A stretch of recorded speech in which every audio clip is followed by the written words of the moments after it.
Pemberontakan PKI Madiun.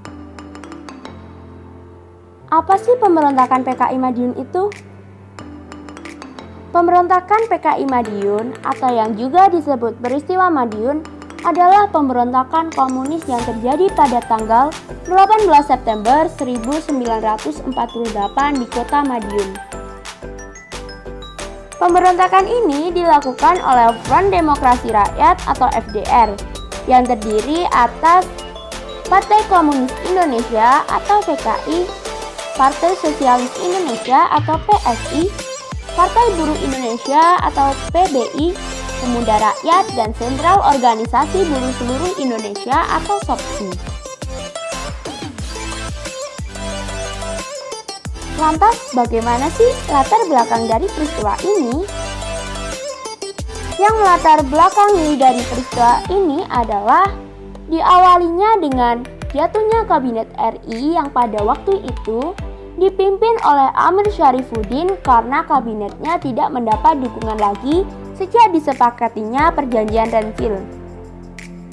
Lalu dibentuklah kabinet baru dengan Muhammad Hatta sebagai Perdana Menteri. Namun, Amir beserta kelompok-kelompok sayap kiri lainnya tidak setuju dengan pergantian kabinet tersebut.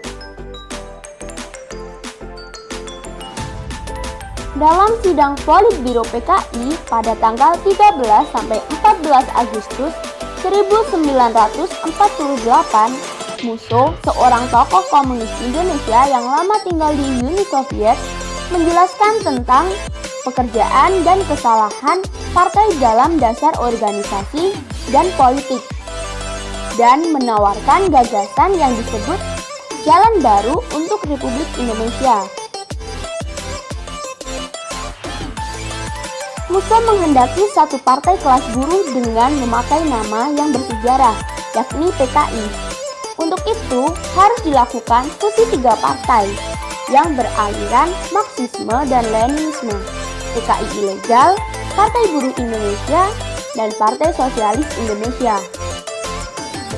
PKI hasil fusi ini akan memimpin revolusi proletariat untuk mendirikan sebuah pemerintahan yang disebut Komite Front Nasional.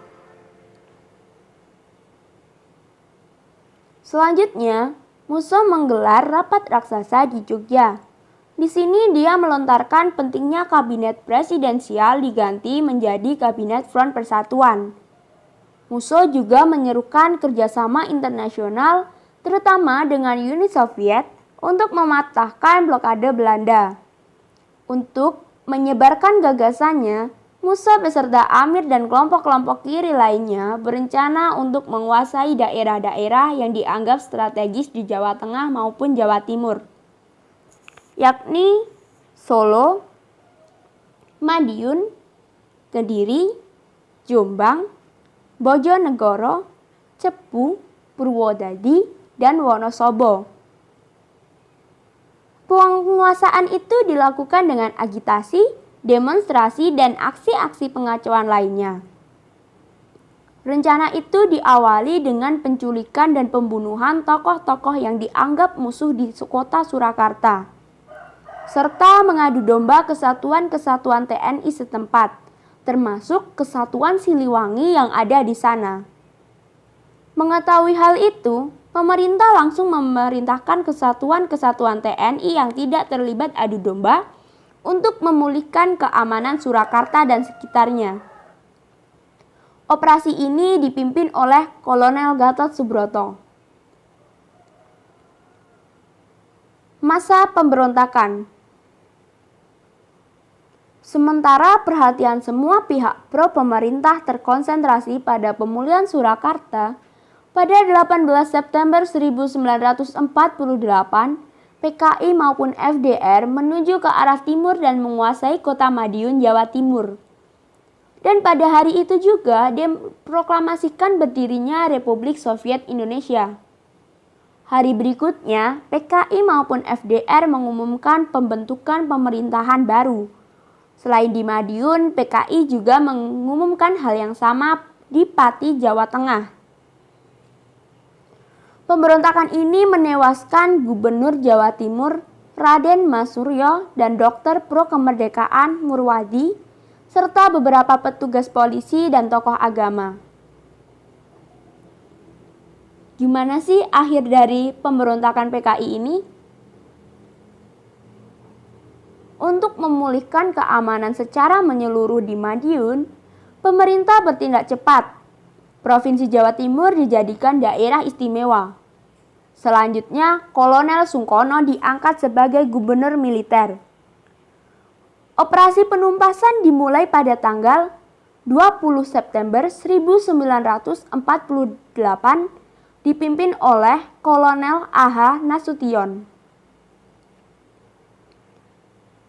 Sementara sebagian besar pasukan TNI di Jawa Timur berkonsentrasi menghadapi Belanda, namun dengan menggunakan 2 brigade dari cadangan Divisi 3 Siliwangi serta kesatuan-kesatuan lainnya yang mendukung Republik, semua kekuatan pemberontakan akhirnya dapat dimusnahkan.